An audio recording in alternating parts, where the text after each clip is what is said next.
난 셀프 리더인 것 같다. 손 한번 들어보세요. 여기서 자신 있게 못 들죠. 그죠? 내가 손 들었다가는 뒤에 있는 동료가 네가 네, 뭐 이럴 수 있기 때문에 어려울 수 있어요. 많은 단어들이 나오지만 가장 많이 나온 단어 이 스스로라는 단어에서 걸린대요. 내가 얼마나 내 스스로 결정하고 지금까지 달려왔는가, 그걸 한번 좀 생각을 해보게 된다라는 말씀을 좀 많이 하십니다. 자, 질문 하나 드리겠습니다. 혹시 멀미 하십니까? 멀미? 멀미 하세요? 저는 어렸을 때 멀미를 엄청 했거든요. 그래서 이제 친인척들이 멀리서 결혼식을 하면 우리가 버스를 대절해서 이동을 하잖아요. 그럼 그냥 그날은 죽는 날이에요. 위에까지 막 올라올 정도로 멀미가 심해요. 근데 지금 나이가 들어서도 컨디션이 좀 조금만 좋지 않아도 멀미가 막 있더라고요. 근데 이제 우리가 어렸을 때 버스를 타고 가다가 멀미가 나면 어른들이 이제 조치를 취해 주시잖아요. 조치가 뭐예요? 멀미약 먹이는 거예요. 멀미약 먹이면서 하나를 더 말씀을 하시는 게 앞쪽에 가서 앉아라 그래요. 맨 앞자리 가서 앉아라. 왜 맨 앞자리 가서 앉으라고 얘기를 할까? 생각해 보세요. 앞이 텅 보여요. 그렇죠? 예, 즉 내가 가는 걸 어디를 가는지 예측이 가능하다는 이야기예요. 커브를 도는지 직진인지 그걸 보면서 가라는 이야기예요. 자, 우리 이제 나이가 들어서도 지금도 신랑이 막 운전을 하는 차를 타다가 우퉁불퉁한 데를 가거나 컨디션이 안 좋으면 그때도 막 멀미가 올라오거든요. 그때 멀미를 해결할 수 있는 방법은 뭘까요? 창문 여는 거? 네. 그 일시적인 방편일 것 같아요. 그렇죠? 네, 또. 그렇죠. 내가 운전하는 거예요. 내가 운전대를 잡으면 멀미가 싹 사라져요. 자, 그럼 왜 내가 운전대를 잡으면 멀미가 싹 사라질까요? 그렇죠. 이것도 또한 예측이 가능하고 내가 준비를 할 수 있는 거예요. 커브에 그죠? 울퉁불퉁한 길이 나오거나. 자, 그래서 내가 다시 원상태로, 좋은 상태로 갈 수 있다라는 거죠. 근데 우리가 이제 생각해 보시면 인생도 그런 것 같아요. 인생도 운전대를 내가 잡았을 때와 남들이 운전대를 잡고 가는 걸 따라갈 때는 확연히 다를 거라고 생각이 듭니다. 그죠? 그래서 운전대를 현재 나는 내 인생의 운전대를 내가 잡고 있는가? 그걸 한번 고민을 해보셨으면 좋겠어요. 남이 잡고 가는 운전대 옆에 붙어가고 있진 않은지, 운전을 하고 있는 사람 앞 운전자를 뒤따라가고 있진 않은지, 그렇죠? 내 길을 보는 게 아니라. 자, 그래서 오늘 나는 내 운전대를 어떻게 운영할 것이며 그거를 통해서 어떻게 하면 내 삶을 조금 더 성공적으로 끌고 갈 수 있을까? 그래서 셀프 리더에 대한 이야기를 좀 하려고 합니다. 자, 그럼 먼저 셀프 리더에 대한 정의부터 좀 살펴보도록 할게요. 앞에 잠깐 설명을 드렸지만, 자, 이 셀프 리더는 이런 정의를 가지고 있대요. 이거 다 같이 한 번만 읽어봐 주세요. 자, 스스로부터 그냥 쭉 편하게 읽으시면 됩니다. 스스로부터 시작. 스스로 자신이 추구할 목표를 설정. 목표 달성을 위해 스스로 에너지 발휘.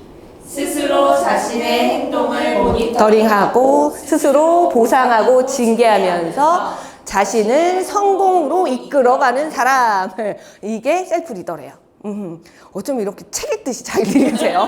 네, 좋습니다. 아유, 감사합니다. 자, 여기 셀프 리더래. 그럼 이 정의를 딱 읽어보시고 질문 드릴게요. 난 셀프 리더인 것 같다. 손 한번 들어보세요. 여기서 자신 있게 못 들죠. 그죠? 내가 손 들었다가는 뒤에 있는 동료가 네가 네, 뭐 이럴 수 있기 때문에 어려울 수 있어요. 그런데 이제 제가 강의를 가서 여쭤보면 대다수가 손을 못 들어요. 그러면 요 문장들 중에 뭐 때문에 손을 못 들겠냐라고 여쭤봐요. 어떤 단어에서 걸리십니까? 목표 달성? 예. 아, 왜 목표를 설정해 놓고 목표 달성이 안 돼요? 매번? 예. 대표적인 게 혹시 다이어트 뭐 이런 건가요? 아, 예, 네, 알겠습니다. 자, 이제 제가 여쭤보면 이제 많은 단어들이 나오지만 가장 많이 나온 단어, 이 스스로라는 단어에서 걸린대요. 내가 얼마나 내 스스로 결정하고 지금까지 달려왔는가? 그걸 한번 좀 생각을 해보게 된다라는 말씀을 좀 많이 하십니다. 자, 스스로. 그러면 스스로, 나 스스로 여기까지 왔지 어떻게 누가 업고 온 건 아니잖아요. 네, 제가 생각해 보면 잘 생각해 보세요. 고등학교 왜 가셨어요? 우리 중학교까지는 의무교육이니까 갔다고 치고 고등학교 왜 가셨어요? 그럼 대학은 왜 가셨어요? 취직은 왜 하세요? 돈을 왜 버세요? 잘 한번 생각해 보시면 이제 대답은 이렇게 스무스하게 하시지만 실제로 왜 고등학교 가셨어요? 왜 대학교 가셨어요? 왜 결혼하셨어요? 보면 대다수가 대답은 그렇게 못하지만 마음속에 남들 다 하잖아. 네. 남들 다 하니까 내가 이걸 따라가지 못하면 나는 나하고자 하는 느낌이 드는 거예요. 그렇다 보니까 우리가 자꾸 뭔가 결정을 할 때 내 중심보다는 남들은 하는데 이게 보편적인 거잖아? 이런 생각을 가지고 뭔가 결정을 하고 삶을 살아내가고 있다라는 이야기죠. 그래서 스스로라는 단어에서 많이 걸린다는 말씀을 많이 하세요. 자, 결국은 이제 스스로는 뭐예요? 동기부여를 스스로 하느냐, 타인에 의해서, 남에 의해서 동기부여를 하느냐에 따라서 달라질 수 있다는 거거든요. 자, 동기부여에 대한 이야기 좀 한번 해볼게요. 그럼 난 지금까지 동기부여를 어디서 받아서 행동을 하고 지금까지 달려왔는가 한번 살펴보면 남들 다 하니까라고 한다면 우리가 타인에 의한 거예요. 아니면 내 속으로 마음속으로 이거 해봐야지. 그죠? 이런 생각을 가지고 왔다면 우리 자발적 동기부여에 해당이 됩니다. 근데 타인에 대한 동기부여는 우리가 예를 들면 많죠. 남들은 이거 하니까 다 인스타그램 하네, 나도 인스타그램 할까? 이렇게 되는 거고요. 그죠? 또 뭐 학교 다닐 때 많이 경험하셨을 거예요. 100점 맞아와. 엄마 노트북 사줄게. 바꿔줄게. 그죠? 그럼 공부 열심히 한단 말이야, 노트북 때문에. 그죠? 아니면 다른 친구들 다 갖고 있는 거 나만 없으면 엄마가 그걸로 동기부여를 해주면 열심히 한다고요. 그죠? 그래서 100점을 딱 맞았어. 그걸 딱 얻었어. 그 다음에는 어떻게 돼요? 안 해요. 이게 타인에 의한 동기부여의 맹점이죠. 그죠? 근데 자발적 동기부여는 뭐예요? 내가 스스로가 목표를 설정해서 달성하게 되면 그 달성한 걸 굉장히 자존감이 올라가는 상태에서 또 다른 목표를 만들고, 그래서 타인에 의한 동기보다는 자발적 동기부여로 내 삶을 살았을 때 훨씬 더 그죠? 내 자존감도 올라가고 만족도도 높아질 수밖에 없다는 거예요.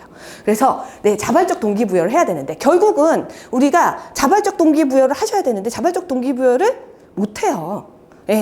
자발적 동기부여를 다 하면 이런 강의가 무슨 소용이 있겠습니까? 저도 먹고 살아야 되는데, 그렇죠? 자발적 동기부여를 해야 되는데 우리가 이제 그렇지 못해요. 그래서 삶이 이 동기부여를 또 어떻게 해서 내가 지금 여기 있는지, 어떤 일을 하는지에 따라서 삶의 방식이 4가지 방식으로 나눠진다고 합니다. 한번 좀 살펴볼 텐데, 먼저 주도적 불만형이 있대요. 내가 주도적으로 동기부여해서 뭔가를 했어. 근데 내가 이게 통제가 안 되고 만족스럽지가 않으니까 불만형들인 거죠. 그죠? 예를 하나 들면 내가 어딘가 취업을 했어. 취업을 했는데 들어가 보니까 별론 거예요. 근데 이 취업을 하는데 다들 다 뭐라고 얘기를 하냐면, 야, 거기보단 여기가 낫잖아. 너 왜 거길 가? 라고 얘기를 했는데 나는 내 주도하에 여기 선택해서 딱 들어갔는데 좋은 점도 있고 분명히 좋지 않은 점도 있을 거예요. 그 좋지 않은 점을 보고 불만인 거죠. 아이씨, 왜 이런 선택을 했어? 그러면서 그 화살이 누구한테 오죠? 나한테. 네가 하는 게 다 그렇지 뭐. 이런 상태가 되는 거죠. 자, 2번째는 수동적 불만형이에요. 이런 거죠. 대학을 둘 중에 하나를 선택해야 돼. 난 여길 가고 싶은데 엄마가 자꾸 여길 가래. 여기가 취업이 잘 된대. 하고 여길 갔어요. 갔는데 취업이 안 돼. 그럼 뭐라고 해요? 엄마가 여기 가라 그랬잖아. 이런단 말이에요. 수동적 불만형들은 자기 선택이 아니니까 그 선택을 해준 사람한테 화살이 가는 거죠. 그래서 이제 가장 많이 화살이 가는 게 가족들. 엄마. 그래서 엄마 말 듣지 말아라. 뭐 이런 얘기가 요즘 나오는 것 같아요. 자, 3번째는 수동적 만족형입니다. 남들처럼 사는 거예요. 내가 막 너무 잘 살거나 뭐 특별하진 않지만 그냥 남들만큼 하고 산다고 했을 때 그냥 이 정도면 됐지 라고 생각하고 사는 사람들, 이 수동적 만족형에 해당이 됩니다. 자, 그리고 마지막은 주도적 만족형이죠. 내가 결정했어요. 내가 결정한 곳에 가면 아까 말씀드렸듯이 좋은 점도 있고 그렇지 않은 점도 있다고요. 좋지 않은 점도 내가 노력해서 바꿔봐야지 하면서 내 삶을 계속해서 긍정적으로, 주도적으로 만족하는 상황을 만들기 위해 노력하는 사람들, 주도적 만족형입니다. 자, 우리 선생님들은 어디에 해당이 되세요? 네, 대다수가 수동적 만족형. 남들보다 못 살지만 않으면 되지 뭐, 그죠? 그래서 우리가 이제 이런 얘기, 30대인데 그러잖아. 이런 얘기 하는 게, 그게 다 남을 보고 나를 평가를 하고 주위 사람들 평가를 하는 거예요. 그래서 이 4가지 중에 난 어디에 해당이 되는지 한번 좀 생각해 봐 주시고, 그럼 오늘 교육의 목적은 뭐예요? 어디로 가자는 얘기예요? 주도적 만족형 하자는 얘기예요. 어차피 사는 거, 내 인생, 내가 선택하고 내가 선택한 거에 대한 책임을 지고 그게 살자는 얘기예요. 주도적 삶을 살자는 이야기입니다. 오늘 핵심은.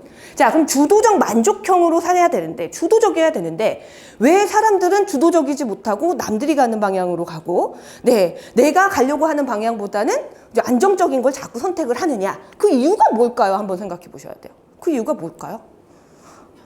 편하니까. 좋습니다. 네, 또. 실패하기 싫어요. 또. 귀찮아요? 네, 귀찮으세요? 네, 또 좋습니다. 또. 몰라서 그렇죠. 상황을 몰라요. 예. 우리 선생님들 대답했던 게 다 여기 있어요. 그죠? 근데 이 내용의 결론은 뭐냐면, 소극적이어서 실패할까봐, 상황을 잘 몰라서 실패할까봐, 자신감이 없어서 실패할까봐. 뒤에가 다 뭐가 나와요? 실패할까봐가 나와요. 문제. 근데, 해보기도 전에 벌써 실패할까봐가 나오는 거죠. 그래서 제가 이제 강의할 때 이 말씀을, G드래곤 아시죠? 예, G드래곤이 최종 학력이 뭔지 아시죠? 모르시더라고요. 중졸도 아니고 중퇴요. 예, 자, G드래곤이 초등학교 때부터 연습생 생활을 시작을 합니다. 그래서 이제 학교를 다니면서 연습생 생활을 시작을 했겠죠. 열심히 학교 갔다, 연습실 갔다, 집에 갔다, 다시 학교 갔다, 연습실 갔다, 이 생활을 하다가 어느 순간, 굳이 학교가 필요가 없잖아. 가수 될 건데. 네, 그 생각이 번뜩 들어서 엄마를 찾아가서 엄마하고 이제 얘기를 한 거예요. 엄마, 나 학교 그만두고 그냥 연습실만 다닐게. 그랬대요. 그랬더니 엄마가 뭐라고 했을까요? 만약 우리 선생님들 자녀가 중학교를 다니다가 갑자기 나 학교 그만둘게. 그럼 뭐라고 하실 거예요? 안 돼. 왜 안 돼? 너무 싸나우신 거 아니에요? 안 돼! 네. 얘기를 못 하겠어요, 그 다음에는. 그죠? 왜 그러니? 라고 물어보겠죠. 그럼 엄마 뭐 없을 것 같아. 열심히 또 얘기를 하겠죠. 이유를. 그러면 이제 또 설득을 하겠죠. 부모들은. 뭐라고 할까요? 대표. 그래도 대한민국에서는 학력이 굉장히 중요하고. 그리고 마지막에 하시는 말씀이 뭐예요? 그리고 만약에 너 가수 안 되면 어떡할래? 가수 못 되면 어떡할래? 이 얘기 하신단 말이에요. G드래곤 엄마도 마찬가지였다고 해요. 중학교 그만두겠다라고 했더니 너 좋아. 열심히 하는 거 너무 잘하고 잘 되겠지만 그래도 만약에 하나 안 되면 어떡할래? 근데 중퇴했어요. 왜? G드래곤은요, 부모님은 안 되면 어떡할래? 라고 생각할 때 G드래곤은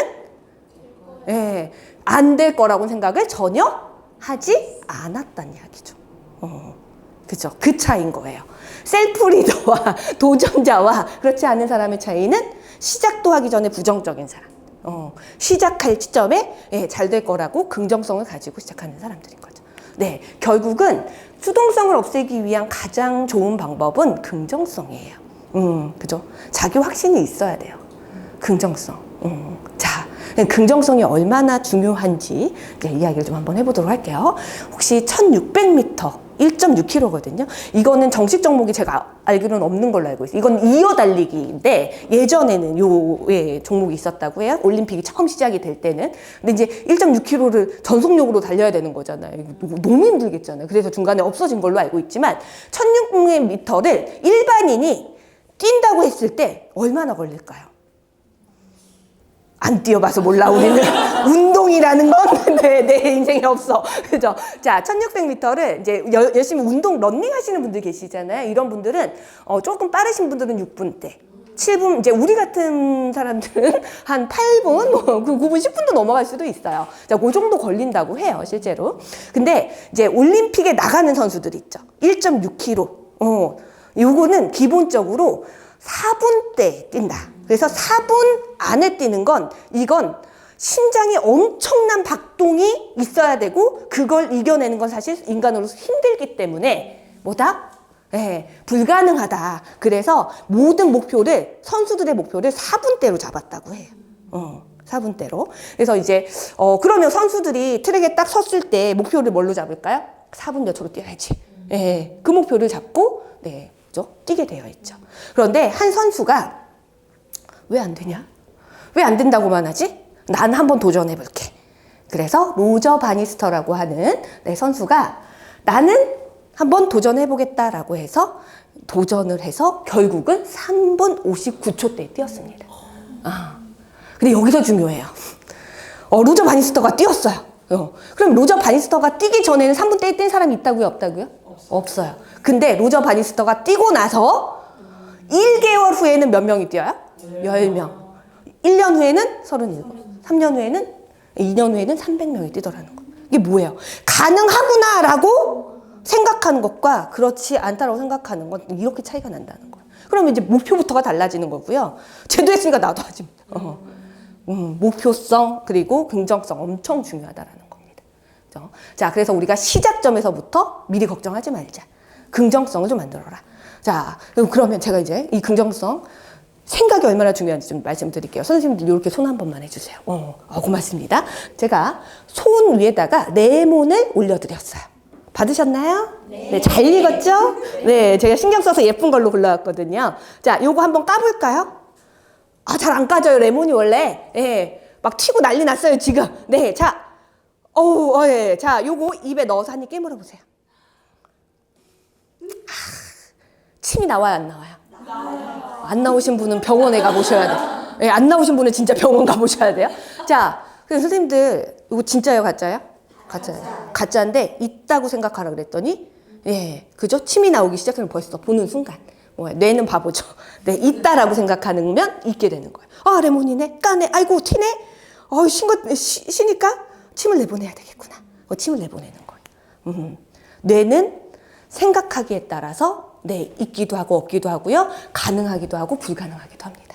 그래서 우리가 네, 먼저 긍정적인 생각을 가지는 거가 바로 셀프 리더의 가장 기본 마인드라는 거 기억해 주시고, 그러면 셀프 리더들이 가지고 가셔야 되는 역량, 목표 관리, 감정 관리, 시간 관리 이런 부분들 네, 앞으로 이야기 나눠보도록 하겠습니다.